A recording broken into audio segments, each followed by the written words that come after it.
Okay, we're going to be doing sum of problems 10-29 to 10-33. Ooh, wow, what a sweet picture. Looks like somebody's hanging out by a swimming pool. Oh, I think I just saw like a little palm tree.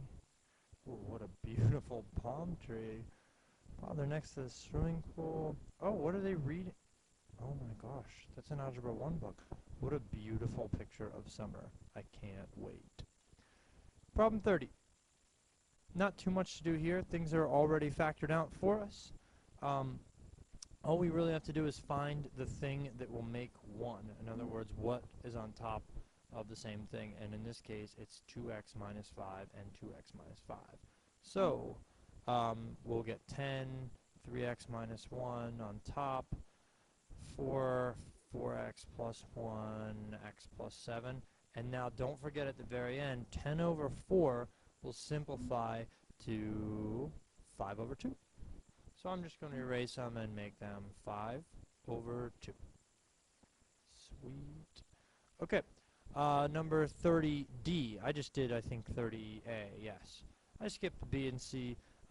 B was pre-factored for you, and C you have to factor, so I figured why not do D, which is also a factoring question. So the first thing is, you need to flip this thing over. So this will be 4x minus 12, x squared plus 3x minus 10 times 2x squared minus 13x plus 21 over 2x squared plus 3x minus 35. Now, top one, you can pull out a 4. Bottom one here, think what multiplies to be negative 10 adds to be positive 3. It's x plus 5 and x minus 2. Now this next one you're going to have to do a box method for. Okay, so do your box method, and hopefully I can just do this in my head real quick.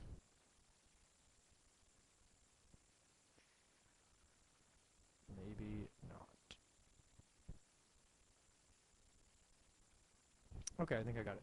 2x and x. We need to multiply to be 21 and add to be 13. Again, you should be going through a box method for this.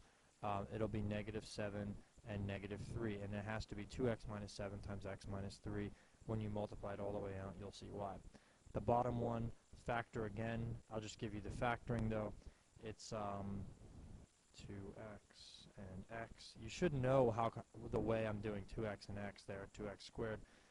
And we need to get negative 35, so that'll be 7.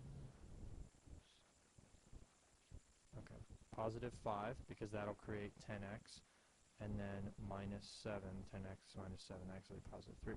And now you can see this here is a 1.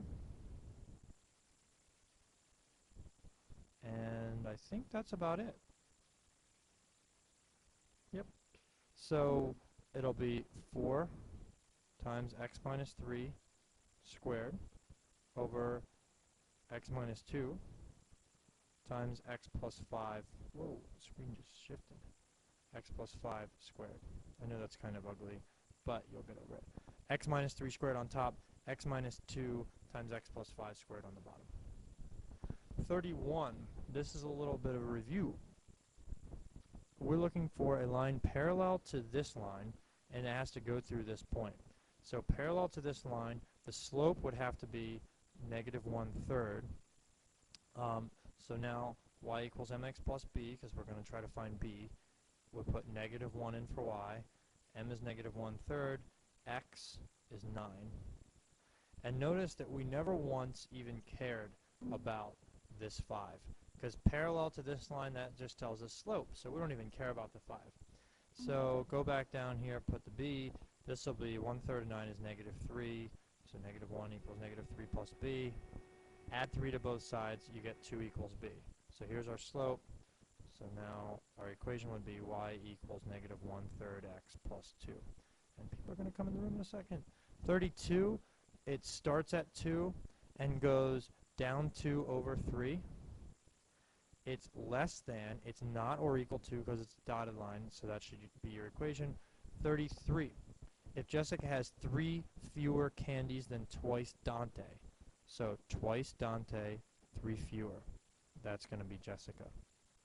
Okay, if Jessica has 19 candles, then we put 19 in for Jessica, 2D minus 3, so you get 22 equals 2D. So it turns out Dante's got himself 11, oh, not candles, candies, which is much cooler. Okay, bye.